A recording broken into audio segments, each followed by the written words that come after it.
How to use camera in Melon Playground. So for this, you're gonna need a camera screen and of course the camera itself. So let's just go ahead to our gadgets over here. To our devices. So let's just go ahead and drag out our camera and our camera screen. So we're gonna have to connect these both. So just go here in the bottom right corner and choose this weird looking rainbow thing.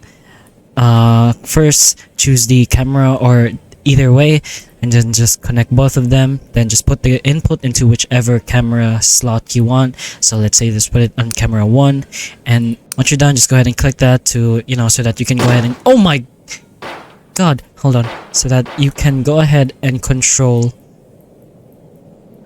Where'd it go? Okay, we're back, and this time we have 2 camera inputs, but this one I put it on the camera input 2, and this one is camera input 1. So let's just go ahead or activate the TV. As you can see, it's no signal, but what we're gonna have to do is turn on either cameras right here. So let's just go ahead and do that. So let's go ahead and press activate, and as you can see, the first camera is set on the TV.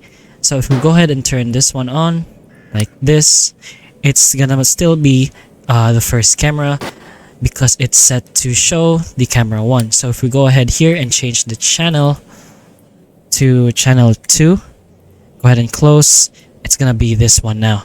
So hopefully this video does help you, and if it does, please like and subscribe for more videos like this, and that's all. Thank you.